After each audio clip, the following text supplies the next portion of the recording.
everybody, Clint Kendrick here with another episode of the Master Your Merger video blog.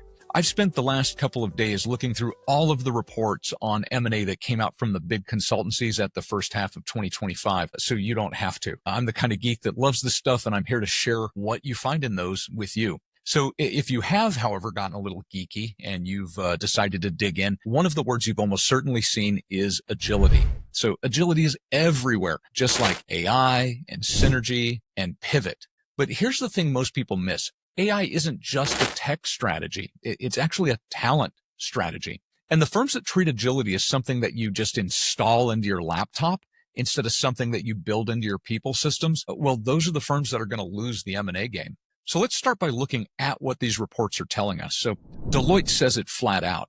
Pivoting has become an essential competency and is thus the new normal for M&A.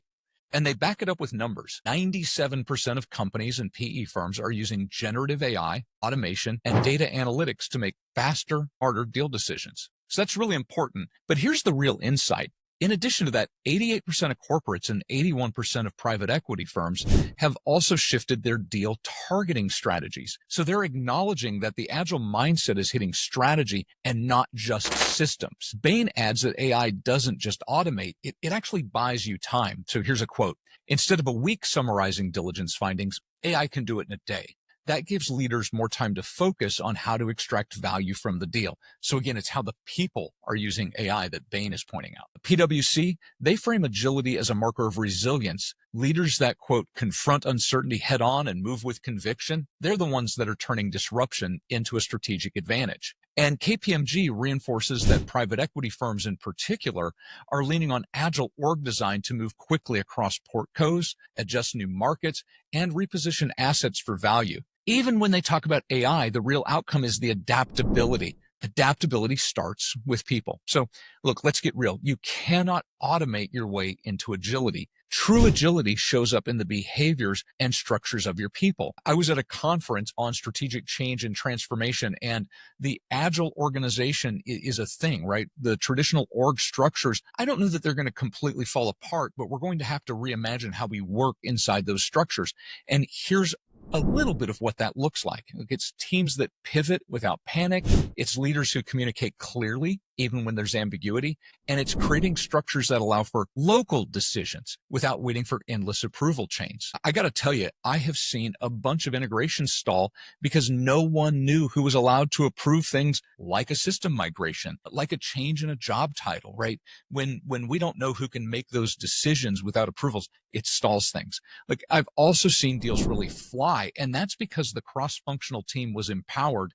And they were empowered before day one because, let's face it, if you've ever done a deal announcement, you know that the firefighting starts really about 5 minutes before the announcement begins, but it really kicks into high gear as soon as the deal is announced. Now we should be clear. Agility is not the same as speed. Agility doesn't mean go fast. It means know how to move and know who moves what without chaos. Okay.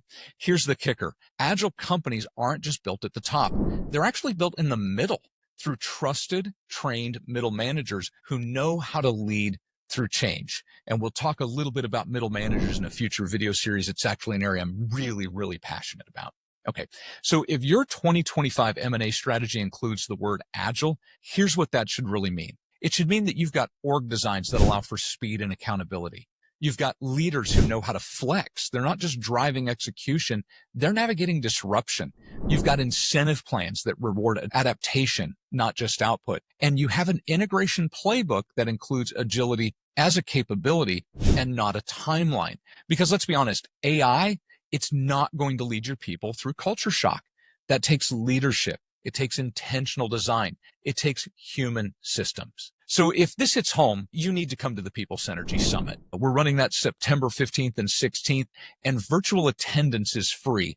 But if you come to Boston for the in-person version, we're actually having a special session all about AI in M&A. And we're going to be talking quite a bit during that about how to be agile. And our sponsor for that particular session, well, they're actually going to be setting up a board where you can participate virtually and see how AI is playing. So you definitely want to be at the People Synergy Summit because we've got that session as well as a bunch of others that'll help you build agility into into your M&A structures. We're going to definitely be talking about org structure. We're going to be talking about those middle managers. We're going to be talking about total rewards alignment.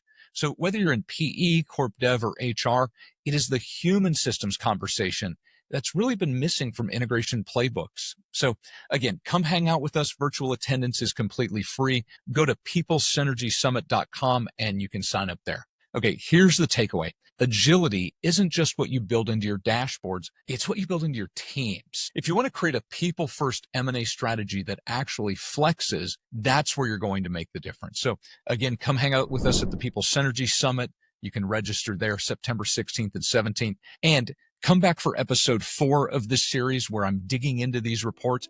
And what I'm going to talk about is what strategics can learn from private equity firms about building an exit-ready organization from day one, and how even strategics that aren't thinking about exits, that are really thinking in these long-term horizons, can learn something from those PEs. Okay, thanks.